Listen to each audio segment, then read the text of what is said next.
Welcome back, everybody, to another episode of Mid-Tier Thoughts. It's me, Austin, just going again solo today. Before we get started, I just got to give a big shout out to you guys, our listeners. Um, Spotify released their 2024 Wrapped, so kind of the look back for the year, and it's super awesome to see how much the show has grown over the last year. It's been amazing to see. I know I talked about this at the end of last year, and it amazes me how many people have tuned in. I never thought we'd make it this far, and it's super cool to see this show just do nothing but grow. So I know out there it said we were in something like 23 countries this year, 23 new countries as opposed to the countries we had from last year. So whoever you guys are in those 23 new countries, thank you so much for listening. I have no idea how you found us, and hopefully you guys speak English. I would assume you would if you're listening. So thank you so much again for finding us, and then for all the people out there. Our viewership of the podcast has tripled since last year, which is awesome. The other thing too that I find super amazing is for 505 of you, we are in your top 10 for things you listen to on Spotify. For 283 of you, we're in your top 5. And for 53 of you awesome dudes and dudettes, potentially, I do have a slight female viewership. We are the number one thing you listen to on Spotify. And that to me is super humbling. The fact that you guys would take the time to listen to us at all, or the fact that we're the number one thing you listen to, it just blows me away. That's absolutely amazing. So with that too, for those who don't know, we do have the YouTube channel by the same name, Mid Tier Thoughts. There should be a link to that in the episode somewhere in the description down below. It's super awesome to see the growth of that as well. That's kind of been a new venture for us, and we're sitting currently around 3,200 subscribers, and that's super awesome too to see that we're trying to grow the podcast and the YouTube kind of coinciding, talk about some of the stuff on both, and have it kind of correlate to each other, add a video element. It's been super awesome and a really big learning journey for me, I think, and for everyone involved on learning how to make all of this work and how to stay true to ourselves, make good content, but also provide you what you want to see without losing the soul of what we want to do. And that's one thing that we're real big about is we don't want to lose ourselves in any of the gaining popularity. So with that, if you feel like we're going off the rails, you let us know. You bring us back home, right? You sit us down, slap us in the face, tell us to stop. Because the whole thing about this is we want to be authentic, and I think so far that's been why we've had such a pull with so many people, and it's been so awesome to reach out with other influencers and other people on here and talk with them on the show and talk with just normal people on the show. And it's been so awesome to grow with you guys. And for you guys to be a part of this journey is just so awesome for me that we have your support. And thank you so much. With that being said, some more housekeeping. Big shout out to Blackout Coffee, 1791 Gun Leather, Bear Creek Arsenal, as well as everyone else that decides to throw sponsorships and product our way to be able to produce stuff on the YouTube or have stuff to talk about on here. It's been super awesome. Working with some of you guys has been super awesome to get to a point to where someone is willing to just throw something my way. That's something I never thought I'd get to the point of. Kind of surprised actually with how many people have reached out wanting to throw stuff at me. It's been really cool. So thank you so much. You guys have made all of that possible. If you guys want to help support the podcast in any other way, again, check out any of the sponsors and their products down below in the list. Also, check out midtierthoughts.com. Check out and see if you like any of our shirts. If you do, go ahead and make yourself a purchase. We do have a discount code, should be on the main banner up there. I think it's mid-10, should get you 10% off. So go check that out. Now, with all of that out of the way, Christmas is right around the corner. And if you're anything like me, whenever somebody asks you, what do you want for Christmas? It's always really hard for me to answer that. Most of the stuff I want for Christmas is either normal, really mundane stuff or super expensive. I either want, at least relatively to my budget, it's like I either need, a new Surefire light or a brand new optic for my rifle or my pistol or something like that. Or, I need like a $3 thing of paracord. My list varies wildly. There's not a whole lot in between. So if you're someone like me who has a hard time trying to figure out what you really want for Christmas, or if you are trying to buy for somebody who is like that, who is in the gun space, but you don't really know what to get them, and it's kind of hard. I'm wanted to start off with just a quick little like gift guide of things that can be really helpful. We'll start with some small stuff and kind of go up from there. Of just little gift ideas, whether it be stocking stuffers all the way up to some bigger stuff of things that we probably aren't asking for, but could really use. And I know I kind of came up with this one between watching a few other gift guides and seeing what they left out and being like, oh, hey, yeah, I'm always missing stuff like that. That would actually be really nice if someone got me something like that. So with that, we'll just kind of dive into it. First thing for me is Allen wrenches. First thing for me is Allen wrenches, whether it be the star-shaped Allen wrenches or the normal Allen wrenches. I am always constantly losing those. I have a little toolbox. I swear I always put them back in there, but between my wife and my kids and everything else, I am always losing Allen wrenches. And I use them all the time on working on guns, and I am constantly losing those things. I cannot keep them to save my life. So a little tool set or Allen key set, something like that, to be able to work on my firearms, something like that, I would love to have a little Allen key set like that, especially something that's easy, like maybe magnetic even, if I could put it on something and just never lose it, that would be awesome. I know they're not super expensive, and that's a great thing because if I tell you right now, if you find that someone in your life like that and you get them an Allen key set, they're going to be happy because they probably lose those things too.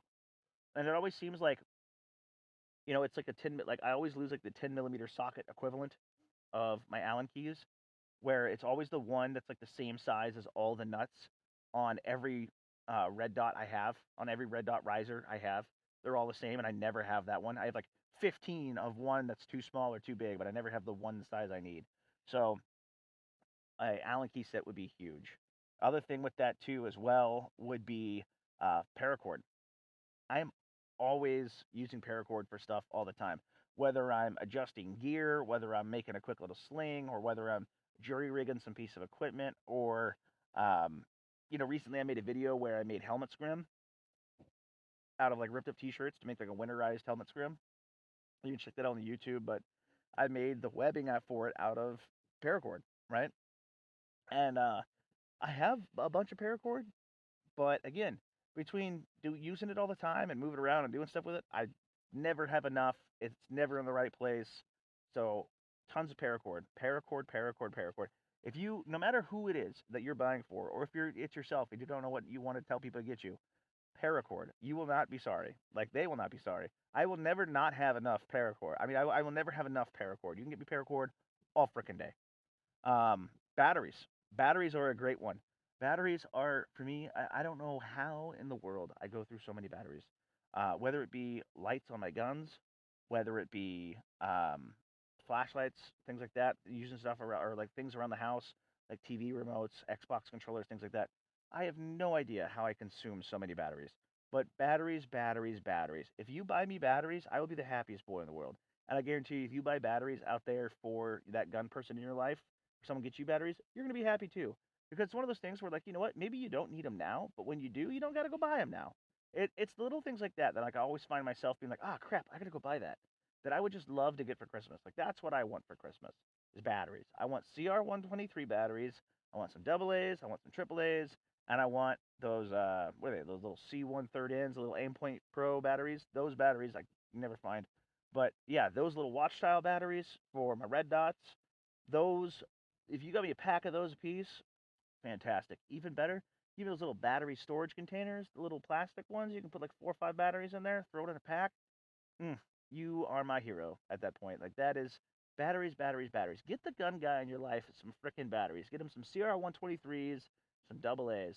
If you are the gun guy and you don't know what to ask for Christmas, ask for freaking batteries, right? Someone wants to get you little stocking stuffers, batteries.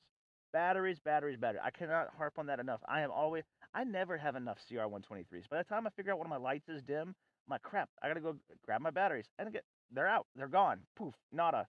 Used them all up, and gotta go buy more. So, like, if I just have a stockpile of batteries, that would be amazing. So yeah, batteries, batteries, batteries. With that too, if you're someone who you have people in your life that you want them to kind of get into the Minuteman lifestyle, or maybe you feel it's important for people to prepare, but your family they just could care less, right? You could, one of the cool things you can do if you want, if you're that kind of person, maybe you want to, help your family out without them being like super worried about it or having to like spend a ton of money and get them a fully completed, like, 3 month food supply or anything like that. I have members in my family who like they understand the importance of prepping and survival and things like that, but they just don't do it. sometimes it can be nice to get them a little bit of a jump. And so something like that, like those Mountain House meals, those little $10 dehydrated, I don't know, I think they're $10, but $6 to $10 little dehydrated meals. You can get the hiking section at Walmart, something like that. Some of those, depending on how big your family is or how many people, some of those with like a little cheap Walmart flashlight, those little $1 to $2, double A battery flashlights, cheap pocket knife, a lighter, and a little boo boo kit. Throw that all together with somebody, put it in an Nalgene bottle, make yourself a little, $40 or less survival kit in a bottle, give it to somebody. I think it's a great way to kind of get someone into something like this because like I've had people in my family where we've done stuff like that where we bought the little pre-made ones where it's like a survival kit that goes inside of a Nalgene, and it's got like like a thermal blanket and a little crappy little first aid kit, and like a one of those like little fishing lines with a little fake hook or something on it. It's like real cheap stuff, but it's not so much like that you're getting them stuff for the quality of the equipment inside, but more of the idea. I've seen a lot of my cousins like that's the gateway, right? That's the gateway into getting into preparedness. Is they get something like that, and like, oh, that's kind of cool, and then they start kind of using it or playing around with it and thinking about it, and maybe that gets them to go hiking or something, and that gets them to go rucking or whatever.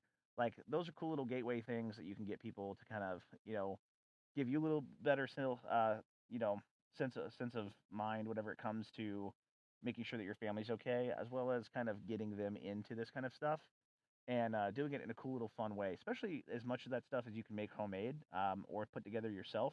Especially if you're someone who's been doing this for a long time and you know that like, hey, if I go buy one of those crappy all Chinese survival presents, like it's going to be a crap knife and a crap survival kit and like a packet of band-aids. I can do better. Then go do that, because homemade stuff like that, at least in my family, that always means more when it's been made with care by someone you love than just buying something crappy off of Amazon. So, going through, getting an Nalgene bottle, throwing in a decent medical kit for somebody in there, even if it's just a little boo boo kit, and getting some decent, like a Mountain House meal or a little food option or something like that in there for them, and a quality knife, a little quality flashlight, things like that, throwing it in there, something that someone can just throw in the back of their car. That goes a long way, and it shows that you care about them, and that again, like it can kind of be that opening door to a conversation to get people started with prepping or with kind of acceptance of that Minuteman lifestyle, whatever it is. But other things going on with that too is like gun cleaning materials. I probably don't clean my guns as much as I should. I'm definitely the kind of guy that lets them run real dirty till I clean them. And that's something I'm just personally guilty of. I remember when I was in the military, I used to clean them all the time. Just beat into me. Getting out, it was one of those things where it's like, I don't have to clean my Glock 19 every time I shoot it. This thing runs pretty hard, pretty dirty. And then, it starts getting real sluggish, and it's like, all right, I should probably clean it. Um, when life wasn't as busy, I used to find it therapeutic. Now I just find it time consuming. And so because of that, I probably don't have as much on hand as I should for proper cleaning materials. So gun cleaning stuff, whether that be a quick little gun cleaning kit or there's companies out there right now. I think like Otis makes some stuff like this, and there's a few other companies that make like specific little $10 stocking stuffer cleaning kits for whatever caliber of your choosing. Go out and get somebody one of those. Get them a couple gun snakes, something like that. And there's something nice and simple, right? Nice and easy. Uh, that always works, I think, really well to kind of help out that gun guy in your life, or to ask for, because I know like I have gun cleaning stuff as well, but I don't. I have a couple field kits, and I keep my field kits like in my gear. But it would probably be cooler to have a little bit more kit that I could bring with me in the field, whether it would be in the pack or on the actual kit myself, to have ready with me outside of just a gun snake. But the gun snake's not a bad option. But I think that's something that I would greatly enjoy. Same thing with lighters. Never seem to have enough lighters, and mess kits. Mess kits, I think, are something that's definitely overlooked in the Minuteman community side of things. We all wanted the sexy stuff, the guns, the ammo, blah blah blah, canteens, even. But like we often forget the mess kits, like the forks and the knives. Like, yeah, you got an MRE, and maybe it has a plastic spoon in there, but like if you're eating anything else, or if you're not eating MREs, it's like maybe You know, having a mess kit would be nice. I like the mess kits that are on the USGI canteens. That if you have someone who has USGI canteens, wink, wink, this nod, nod, this is a good thing to get them for Christmas. The little mess kits that the canteen sits in, and you can either boil water in it or cook in it. They usually come with a little camp stove portion. Sometimes you can even get them with forks and knives and things like that. Those are always great little things as well. So for the average person out there, if you're not trying to spend a ton of money, or you got other people to get stuff for Christmas for, or you're the kind of person who like you just don't like people spending a ton of money on you. I know for me, it's like Christmas is always kind of hard when people ask what I want because I know that like not a whole lot of people in my family are making buku bucks. So it's like I'm not going to ask for big dollar things. I'm not asking for someone to go out and buy me a brand new like Vortex 1:8 $1,400 optic. You know, I'm probably not going to ask for anything at all. I'm probably going to tell most people don't give me anything for Christmas, but they're gonna want to get me something. So if they're gonna do that, might as well give me some good stuff. Another one in there too, real quick too. One that I actually would really love to get as an adult, socks. Get me good quality socks. Right? I got socks for work and wearing around town, but like good outdoor socks, good outdoor boots if they can afford it too. I think boots and socks are one of the things again in this community that's vastly overlooked. A lot of people will go out and just wear whatever, and it's great for flat ranging and it's great for LARPing and great for doing things like that. But you want to see how badly and how desperately you are in need of a good pair of socks and a good pair of boots. Go put your stuff on, go get all your crap, and go hike out and spend an overnight in the woods. I know I've talked about it before on this podcast. Me and the boys used to go do these winter overnights. We wait till like January, February till it's ridiculously cold, hike up our buddy's mountain where he lives, and we'd build our shelters and we'd spend the night overnight in our little campouts and try to survive throughout the night, right? Nothing made me realize the inadequacy of the gear I was carrying and the gear I was wearing. Like trying to sleep through a -degree night. Granted, I was in, a level like I was in the 3 layer military issue sleeping bag type stuff, super warm in that regard. But like moving around, doing stuff, even the quote unquote winter boots I was wearing, once they got wet, they got water in certain places, or my feet started to get sweaty with my socks. Not having a good pair, not having good quality socks with me, even changing my socks wasn't quite enough. My feet got cold, and it was just miserable. Granted, this was one day, and then we were able just to go through and just kind of get through. We had a good fire going towards later on in the day, and we were able to all just kind of tough it out. But if we hadn't had that fire, or if we'd have been out there for multiple days due to whatever the circumstances actually were, instead of just doing this for fun, I would have been miserable, if not in actual danger of like hypothermia or anything. So, good quality socks and good quality boots. That's a good thing for Christmas as well, either to ask for or to give. So, you want stuff preferably that's insulated, waterproof, things like that. So, there's tons of videos on YouTube you can look up for those good winter boots. I'm not going to harp on that a lot of time. But anyway, this is just kind of a quick little short down and dirty guide of just a few things out there that I think are kind of more unconventional stuff people don't really think about, but would be good presents to either give or receive. You can do those. They're all relatively inexpensive. You can do them for white elephants. Like I don't think anyone that you got those for, if they're anything like someone who would listen to this podcast or anything remotely like gun guy related, anything like that, I don't think anyone's going to turn those down. So, or be unappreciative. So, those are definitely just some short ideas. But with that, again, Christmas being around the corner, the other thing to think about, and this is again a big thing we always harp on here, is community, right? Christmas is a great time to focus on your community. Most people live in an area where they don't know their neighbors. We've established this. Most people don't know their neighbors. I hope that you guys listening have taken the advice, if you weren't that kind of guy already, and have gone out and have met at least one neighbor since you've listened to the last episode, or you've listened to the last time that we blabbed about it. But yeah, most people don't know their neighbors. Christmas is a great opportunity to get to know your neighbors. Most people are kind of expecting people to be a little bit friendlier or a little bit more outgoing this time of year, just because it's that whole holiday spirit thing, the whole Hallmark Christmas movie vibe. But some if you're like me, sometimes it can be kind of hard to come up with reasons as to like why you're knocking on that person's door. Like when they knock on the door and they're like, "Who are you? What do you want?" Sometimes it can be kind of socially awkward just to be like, "Hi, I'm Joe from down the street. I live down there." Because if you're someone like me and you knock on my door on a normal, if you're someone like me and you're knocking on my door on a normal day and you're like, "Hey, I'm Joe from down the street," I'm not gonna be like, "Oh, hi, Joe." It's gonna be like, "What do you want?" So, a great way to do something like that is just kind of a personal example. My aunt lives in an apartment complex, and every Christmas she likes to put together little gift baggies and put a little Bible tract in there about the reason for the season with Jesus. And she asks us to help her, and we go around her apartment complex and we knock on the doors and hand them to the people there. And if they're not home, then we put it on the little windowsill. But it's a great way to go out and meet your neighbors and have something to give them, which makes them a little bit more receptive to listen to you or to meet you or to talk to you. And if you don't live in an apartment complex, but you live in an actual like neighborhood, it's pretty cool to be able to get out to do something like that and go up and down your street. Because one, most people don't do that, right? Most people aren't just going around and giving away presents like that freely to their neighbors. And it doesn't have to be anything extravagant. I mean, we're talking like a few candy canes, a couple Hershey's Kisses, and like a free Bible tract from church in a little dollar store gift bag. Go out, spend $50 and get enough stuff to do the whole neighborhood. But you can go knock on the door and oh, Merry Christmas. I live down the street. We always like to hand these out.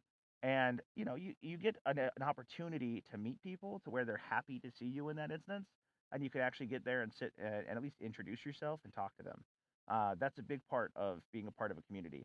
Another part of being in the community with that, what I think is often looked over in the Minuteman community, and the Minuteman type of preparedness ideology, is taking care of your neighbors and taking care of your community. Right?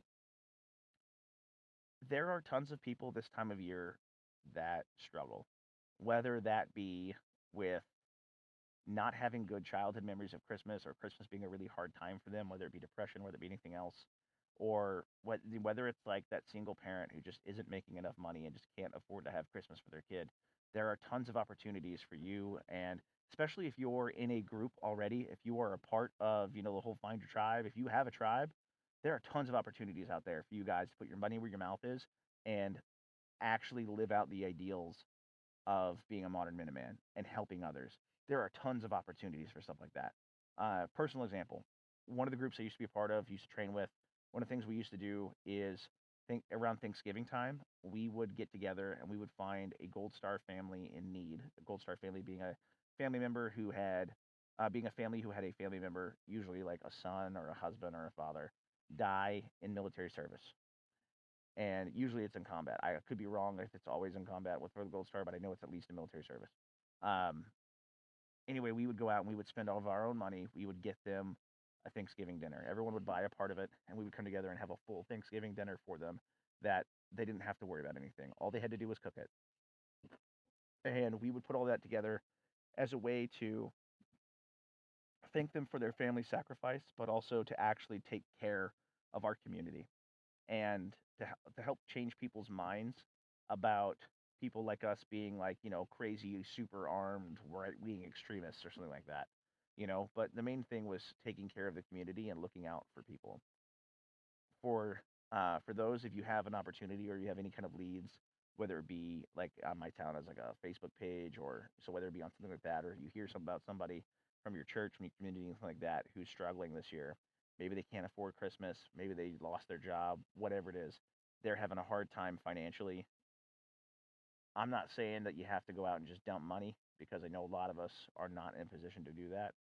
But if you and the boys get together and can come up with even one present for those kids, and one present for that parent that maybe is struggling, the parent that's struggling to give their kids to Christmas, you have no idea the amount of joy. One, it can be really hard to accept those gifts on the receiving end. It can be really hard, but you have no idea the amount of joy you're going to put on those kids' faces knowing that they get to have a Christmas now. You have no idea how much joy you're going to put on that single parent's face knowing that they get to give their kids Christmas. And if possible, if you guys can get something for that parent or get some kind of present for them, um, those kinds of people, they're constantly sacrificing themselves for their children. And if there's someone out there that can, whether it be you and the guys or just you yourself or you and your church or whatever, that can come together to do something for them, it's easier to talk about this kind of stuff now since it's Christmas, since it's already on everybody's mind. But in theory, this should be something that, in theory, hopefully goes all year long. But if you can do that for somebody now and build that connection with someone and just show them that they care and show them that they matter and that there's somebody out there that cares about them, you have no idea the amount of impact that has on someone's life.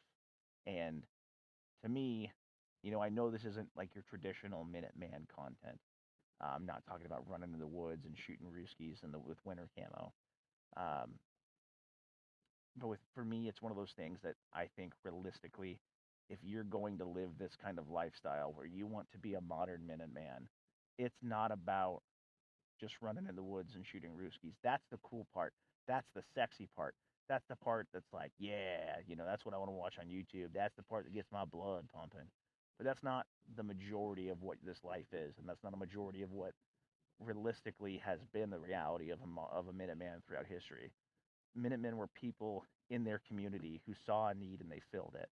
And that need is sometimes, standing your ground, circling the wagons and fighting off the invaders. But more often than not, it's finding the needs of your community and finding ways to fill them. And I think that to be a good person and to be an morally upright type Minuteman, I think that that's the big thing for me that separates the posers from the real people is not what are your split times or how far can you shoot, or how well you can move as a team and operate as a team, but where's your heart at? Where's your heart for helping people? Where's your heart for your community? We've talked about this plenty of times before on this podcast where I don't think it's okay to be the kind of guy who's like, I'm going to hoard all my beans, and if you step on my front porch, you're getting both barrels. You know, no, you should be the kind of person that's looking out for your community and building those relationships and building up your community now. Because if you're doing it now, then you'll do it later. You'll build that habit now. You'll build that habit later, and you'll help people both then and now. And this is a perfect time of year to do it. And there are plenty of people out there that need help. Now, if you have trouble finding somebody like that, reach out to your local, even if you're not a church person, reach out to a local church, see if they have anyone in need. Just let them know, like, hey, I want to help. Me, the guys, want to throw some money at something, or we want to get somebody's presents, or, doesn't even have to be that. If you don't have money, that's fine. Go shovel someone's driveway if you live in an area that has snow. Uh, go help someone decorate their house. Go help someone shovel their driveway. You perform an act of kindness for somebody, right? Some act of kindness, some kind of act of charity for someone. Help people out. That is the whole idea of the modern Minuteman lifestyle. That is the whole idea of this. I could have spent this whole time talking about how sexy this type of winter camo is or anything like that. And we'll get back to that scheduled content. We'll get back to that normal stuff here soon, especially once me and Mike can get back on the podcast. But together, and that stuff's awesome and that stuff's fun. But I think the big picture again with this is like we lose sight sometimes of why we do this, or like the part of this that actually means something. I could go on and on about split times and bill drills and running and gunning, and that's all cool and all. But what I think is really awesome to see, the part that gets me motivated is when you guys, are posting the stuff about like, hey, you guys all went out and you fed the homeless, or you helped out a neighbor, or, you provided for that single mother, that kind of stuff, taking care of the orphans and widows, that kind of thing. That's the stuff to me that shows me that this is not just talk. This is not just looking sexy for Instagram and running bill drills and not showing your shots. Like this is the thing for me that gets me going is that this is the stuff that's like, hell yeah, those dudes are in it. Those dudes are doing it. Those are the guys helping out. Like with the Hurricane Helene stuff, right? Seeing how many people stopped everything and went to go help. Seeing how many people donated to the fundraiser that we ran. That kind of thing. That's the stuff that gets me excited. That's the kind of stuff that shows me that this is going right. That we're on the right track. It's not the, oh, check out my new Spirit of Systems this or my new, Dano Defense that. That stuff's cool and all. But like, that's the thing is like I've seen the Dano Defense. I've seen the Spirit of stuff. I have some of those things. That stuff doesn't get my blood pumping as much anymore. SHOT Show nowadays, it's like, oh, okay, that's cool. It doesn't get me like super excited. That's not what wakes me up in the morning. What wakes me up in the morning is seeing people who are living this kind of lifestyle, who want to live this kind of lifestyle, and are actively doing something to better their area, to better their community. You know, I look at it and I think like there's two ways you can live your life. One of them is, I call it the Canadian Prepper. And the reason I call it that is there's a YouTuber out there named Canadian Prepper. Canadian Prepper, if you're listening to this, I'm sorry, but you're probably not going to like what I have to say. Um, Followed him for a long time, probably closer to 9 to 10 years, since like I really first started getting into this. And when he first started out with the videos, at least that I started finding, he was putting out really good information, and it was like how to dehydrate food and how to survival gardens, best gun for survival, that kind of stuff. Like really interesting survival information to get you excited and involved. And slowly the channel has kind of changed over time, and now every video is something like nuclear attack imminent or bioplague incoming, into the world as we know it, World War III around the corner, things like that. Everything is, the sky is falling and the world's going to end. And you can be that kind of modern Minuteman. I don't necessarily approve of it because you're going to stress yourself out and you'll never be mentally good enough for whatever scenario is coming down the road. But you can be that kind of guy, right? Living your life in constant fear of the next, biggest thing that you have no control over and you can't change. Or you can be the guy who's taking care of your community and trying to solve the problems you can change. And like I said, it doesn't have to be something like, it doesn't have to be providing money for somebody. I know that that's an easy way to do it. It's just throw money at a problem, or like to go out and buy presents for a family if they can't afford it, things like that. But if you don't have money, or if you're not in that position, then that's understandable. You don't have to just throw money at something. There are other ways, whether that be, offering your time or your services or a skill set or anything that you can provide to somebody free of charge, just helping people out. That's the kind of thing that I get super stoked about. That's the kind of thing I think is so awesome to see is when people who are in Minuteman lifestyles or in training groups or whatever you want to call them are coming together to help their community out. They're saying, I've got my own problems, I've got my own worries, but I'm going to put a little bit of self-sacrifice in now, and I'm going to try to make the world around me a better place. That is what gives me hope there. That is what gives me hope. That is what gives me like the spirit to keep moving, is that there are people out there who still have a good heart and still have a good head on their shoulders. Whether that's the love of God working in their hearts or whether that's of their own fruition, whatever you want to call it, whatever you want to believe in with that. Going out and putting others before you is what this is all about. Because realistically, let's look at it, right? I have a hard time believing people that they're going to grab their guns and go to the hills and fight the Ruskies when they won't even shovel their neighbor's driveway, their elderly neighbor's driveway or something like that, If you won't go the extra mile now to do something simple to help people out now, I have a hard time believing people that they're going to go out and be the saviors of their community, Red Dawn style.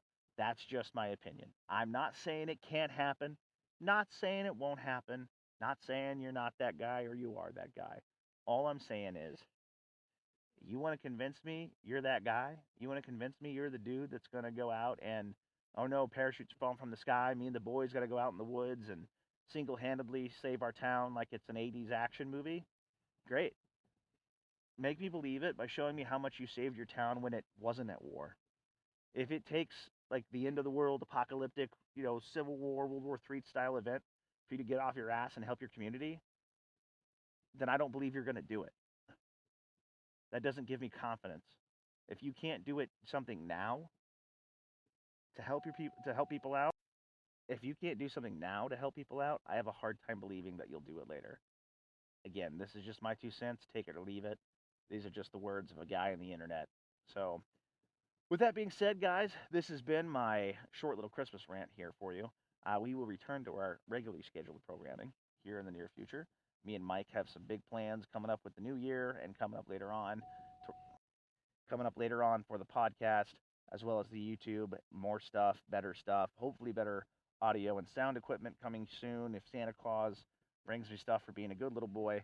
So with that, guys, again, thank you so much for listening. Thank you so much for being awesome. Hopefully this might be making some kind of sense today. I know it was a little bit of a holiday rant, but had something on my mind I just wanted to put out there, and unfortunately, you guys are the ones on the receiving end of this. So you guys seem to like it and keep coming back, so I don't know what to tell you. With that being said, guys, thank you so much for being such an awesome listeners, such an awesome audience. You guys really do inspire me, and you guys really do humble the crap out of me to see so many people tuning in and listening to what little old me has to say. Honestly, like I said at the beginning of this, I never thought we'd have made it this far, and to see that we have, and be at the end of each year seeing how much we've grown. You guys are awesome. You guys are what makes it worthwhile, and you guys are what keeps us alive. Like as far as figuratively speaking. Although sometimes the money earned from some of this has kept kept us alive literally. Buying food and such.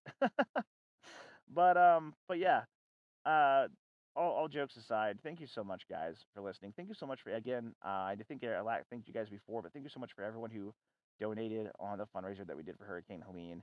I finally got all of the prizes shipped out, so everyone who got something, you should either have or are going to very shortly have your prizes in hand. So thank you so much, everyone, for that. And again, you guys are awesome listeners, and we will catch you on the next one. Peace.